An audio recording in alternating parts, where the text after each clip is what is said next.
Espero que vocês estejam bem, estejam se cuidando. Meu nome é Matheus, eu sou um dos coordenadores do Projeto Adolescer.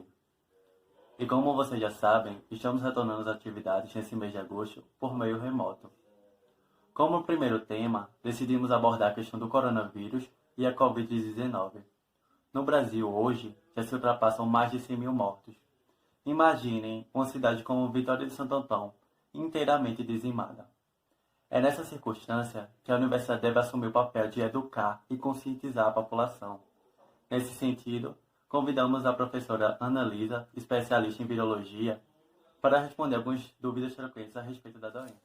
Oi pessoal, meu nome é Ana Lisa, eu sou biomédica e pesquisadora da UFPE, tenho estudado o vírus há um tempo, já estudo dengue, chikungunya e agora a gente está estudando bastante o SARS-CoV-2, que é o vírus responsável pela Covid-19. E aí o Matheus me procurou, o Matheus é aluno da UFPE, do projeto Adolescer, e fizeram algumas perguntas, pediram que eu gravasse um vídeo com alguns comentários sobre elas. Então vamos lá. Obrigada pelo convite, tá? Adolescer, pela confiança, e espero que vocês consigam aprender junto com a gente aqui. E aí uma das perguntas foi: quantos tipos de novo coronavírus existe no Brasil? Então, quando a gente fala de coronavírus, existem 7 tipos desse vírus circulando pelo mundo, tá? Então, 4 deles são bem caracterizados, que são os vírus relacionados com os resfriados comuns, né? Então, eles já existem desde a década de 60, 1960, são bem caracterizados e que circulam pelo mundo, inclusive no Brasil. Além desses 4, nós temos mais 3 desse grupo de vírus, né, que faz parte da família do Coronaviridae, que são o SARS-CoV-1, o MERS e agora o SARS-CoV-2. Esses últimos 3 vírus que eu comentei são os mais famosos, porque eles causaram maiores problemas. Então, o SARS-CoV-1, ele apareceu em 2002, 2004, tá? E causou um sério problema, também uma pandemia, mas de menor dimensão se a gente comparar com o de agora. O MERS é o vírus também dessa família que tem uma ligação com o camelo, apareceu no Oriente Médio, e esse vírus, ele também teve um destaque, ele apareceu em 2014 mais ou menos, e não conseguiu se espalhar muito pelo mundo, mas ele tem algumas peculiaridades, né, que eu vou falar já na próxima resposta. E aí vem o SARS-CoV-2, né? Então é o 7º vírus dessa família viral que a gente tem circulando pelo mundo e que circulou aqui pelo Brasil também, né? O MERS não chegou a circular aqui, a gente não teve nenhum caso notificado, do SARS-CoV-1 teve, mas casos muito pontuais, tá? A segunda pergunta foi: existe um desses vírus que seria mais letal, um mais contagioso do que o outro? Então, quando a gente fala sobre isso, em letalidade, o MERS seria o dos coronavírus conhecidos, aquele que tem uma maior taxa de letalidade, chegando a 40%.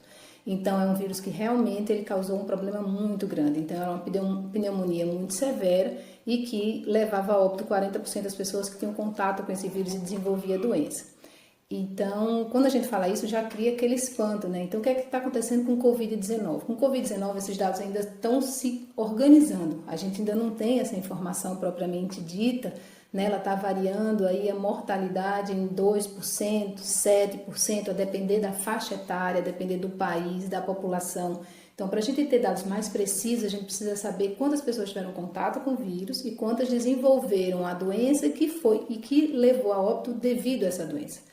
Então, professora, mas a gente já sabe quantas pessoas morreram, né? A gente sabe diariamente, esses números são atualizados, que são, lamentavelmente, números, né? São vidas, mas a gente precisa da informação de quantas pessoas tiveram contato com o vírus para que possamos fazer esses cálculos de forma mais precisa em relação à letalidade. Mas até agora, o MERS seria dos coronavírus aquele que é mais letal.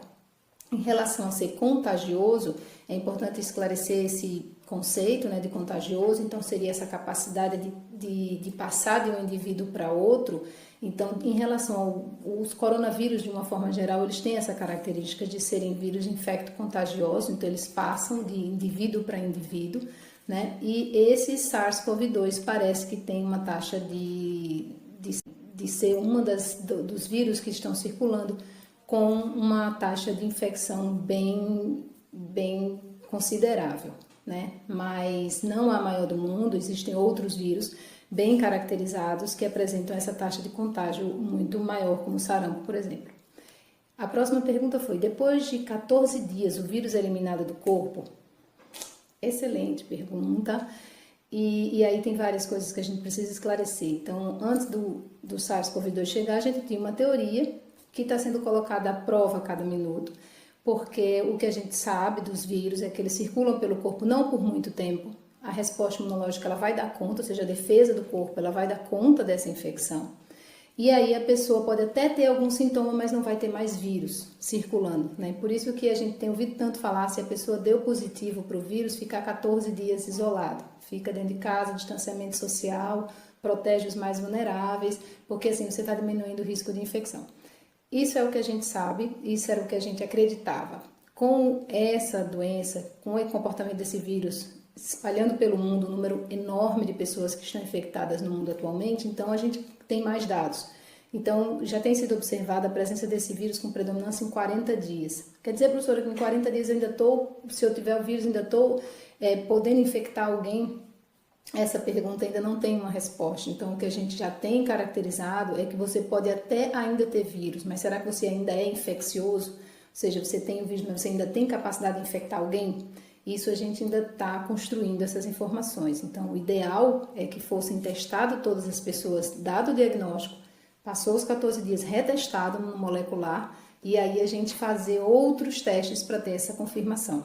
Tá? Então, dizer que com certeza em 14 dias, provavelmente você ainda tenha vírus residual circulando ou material genético desse vírus, mas isso não quer dizer que você seja infeccioso. Outras coisas precisam ser testadas.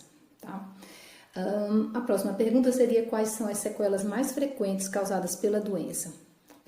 A gente tem observado que o Covid-19 ela deixou de ser uma doença respiratória para ser uma síndrome. Isso significa que ela acomete vários outros órgãos. Então, e aí como a gente está num avião, o piloto sumiu, a asa do avião quebrou. Tá todo mundo dentro e a gente tem que salvar esse avião. É isso que está acontecendo com o Covid. Tá todo mundo aprendendo com o avião andando. E isso é interessante porque como a gente, em alguns lugares do mundo, essa doença já passou o seu pico e está num número mais baixo de infecção, a gente consegue observar o que aconteceu com essas pessoas que tiveram a infecção, por exemplo, em fevereiro. E aí agora a gente já está com uns 4 meses pós-infecção. O que foi que aconteceu com essa população? Então, estudos muita gente está estudando e muitos pesquisadores, centros de pesquisa, acompanhando esses pacientes que tiveram a doença e estão curados, né, mas que apresentam sequelas. Que sequelas são essas? Muitas delas silenciosas. Então, a gente já observa, o pulmão é o grande órgão, né, que tem realmente comprometimento, mas tem comprometimentos cardíacos, hepáticos, renais, de circulação também. Então, esses pacientes eles precisam ser acompanhados com muito cuidado. Então, isso reforça a importância de diminuir a circulação desse vírus, porque a gente não dá conta de responder tantas perguntas, de saber, ok, vai ter a doença, quem vai ter a doença séria, e depois que fica bom, tem sequela? Pode ter. Mas a gente ainda não tem como precisar. Mas é importante a gente perceber que a Covid ela deixa de ser uma infecção respiratória para ser uma infecção sistêmica, né? Então, os pacientes eles precisam ser acompanhados realmente com muito cuidado, mas que as pessoas entendam que a ciência e que a medicina, a clínica, ela tem atuado de forma muito precisa e que não tenham medo de buscar o serviço de saúde em caso de algum sintoma, né? Porque isso pode ser um problema muito mais sério se ela for depois. Então, a informação é a nossa principal arma. Eu espero que vocês, eu acho que eu respondi todas as perguntas, eu espero que vocês tenham conseguido ter um pouquinho dessas noções. Fiquem à vontade para me procurar, se necessário. Agradeço aos meninos do projeto, do Adolescer. Estou por aqui, a situação não é legal, a gente não queria estar passando por isso, mas a ciência está pagando esse preço assim de buscar, de correr. Agradecer a confiança de quem acredita que os pesquisadores conseguem sim trazer respostas interessantes e a sociedade vai dar conta e a gente vai passar por isso. Está difícil, mas nós vamos conseguir passar por essa. Tá? Fiquem bem, com saúde.